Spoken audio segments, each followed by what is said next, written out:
중학교 때 친구 전화가 왔는데 저는 받지 않았습니다. 벨이 3번 울렸고 화면에 이름이 떴는데 손이 가지 않더라고요. 안녕하세요. 지금 페이지의 조지금입니다. 예전 같으면 반가워서 바로 받았을 텐데 이상하게 먼저 피곤해지더라고요. 지금은 받기 싫다. 이 생각이 먼저 탁 들고요. 결국 그냥 애써 그 전화를 무시하면서 전화가 끊기고 화면이 어두워졌습니다. 저녁 8시 40분쯤이었던 것 같아요.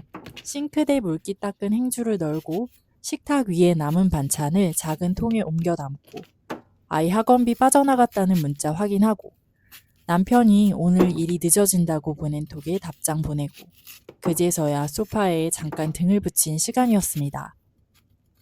하루에 딱 10분, 아무 소리도 안 듣는 시간.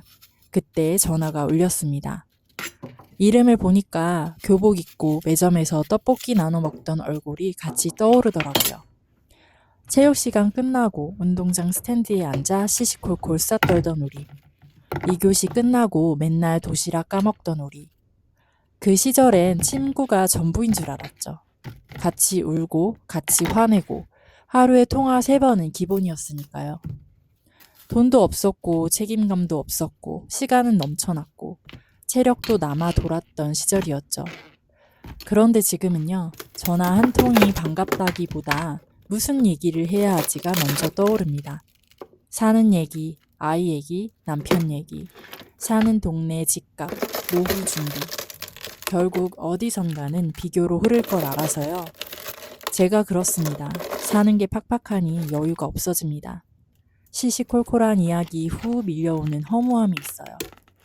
나는 아직 대출도 많이 남아있고 노후 준비는 시작도 못했고 당근으로 겨우 구한 알바하고 있는데 라는 또 작아지는 생각들이 저를 둘러쌉니다.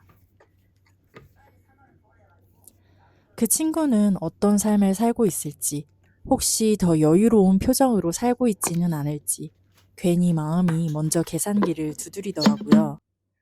이게 참 묘합니다. 부러워서도 아니고 싫어서도 아닌데 괜히 내 자리를 점검받는 기분. 지금 내가 잘 살고 있는지 어디서 뒤처진 건 아닌지 보이지 않는 시험지 한 장을 다시 받아드는 느낌. 그래서 받지 않았습니다. 피한 건지 지킨 건지 잠깐 생각했어요. 나 왜 이러지? 내가 이렇게 속이 좁았나?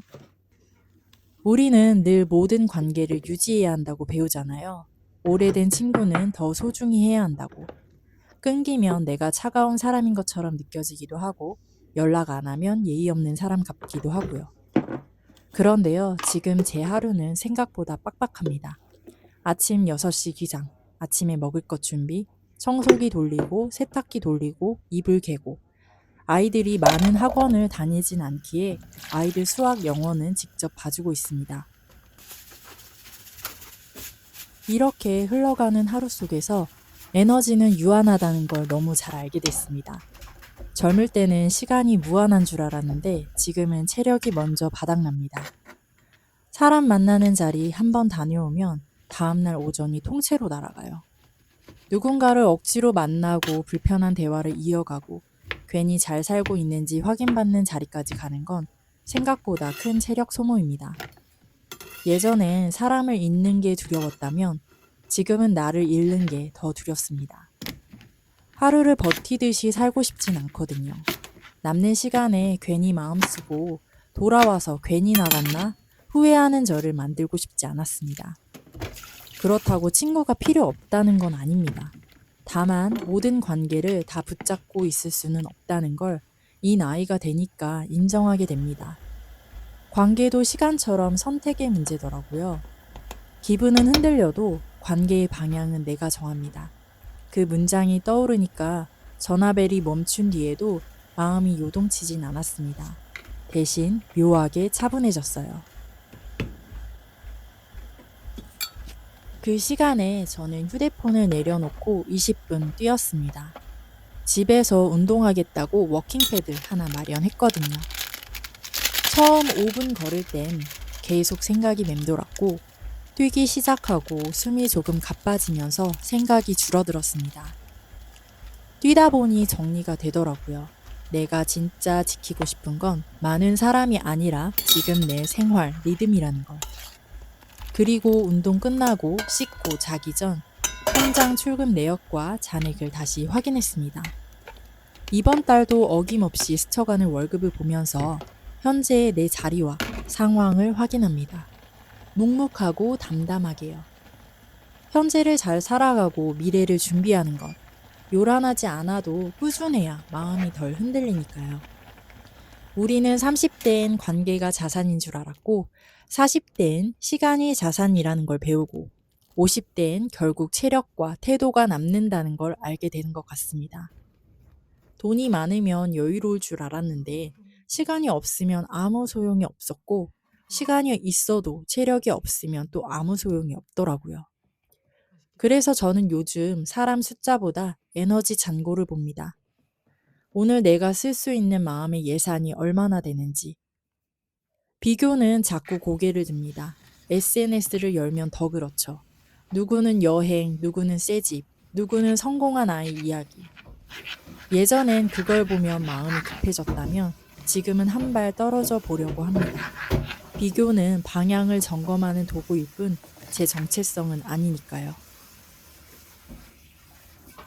아이에게 보여주고 싶은 엄마는 모임 많고 인맥 넓은 사람이 아니라 자기 시간을 관리하고 불편한 자리에 억지로 웃지 않는 사람입니다. 싫은 걸 억지로 참는 대신 필요한 걸 꾸준히 해내는 사람. 통장에 적은 돈이 들어와도 멈추지 않는 사람. 추억은 예쁘게 남겨두면 됩니다. 굳이 현재로 끌어와 지금의 나를 흔들 필요는 없으니까요. 그 친구와의 시간은 그 시절의 저를 만들어준 고마운 조각이고 지금의 저는 또 다른 선택으로 만들어지고 있습니다. 모든 관계를 다 유지하지 않아도 나는 충분히 괜찮습니다. 오늘 저는 전화를 받지 않았지만 단순히 피했다고만은 생각하지 않으려고 합니다. 대신 제 에너지를 아꼈다고 생각합니다. 제 시간을 지켰다고 생각합니다. 그리고 그 시간으로 조금 더 단단해졌다고 생각합니다. 제가 아는 60대 언니가 그러더라고요. 60대가 지나면 마치 학창시절 소녀처럼 차 떼고 포 떼고 계급장 떼고 너와 나 순수하게 다시 만나게 되는 기회가 온다고요. 우리는 이제 사람을 늘리는 시기가 아니라 삶을 정리하는 시기인지도 모르겠습니다. 버릴 건 버리고 지킬 건 지키고 흔들려도 다시 제자리로 돌아오는 연습을 하는 시기. 여러분은 어떠신가요? 오래된 관계 지금도 다 붙잡고 계신가요? 아니면 조용히 정리하고 싶은 일은 하나쯤 있으신가요? 영상 봐주셔서 감사합니다.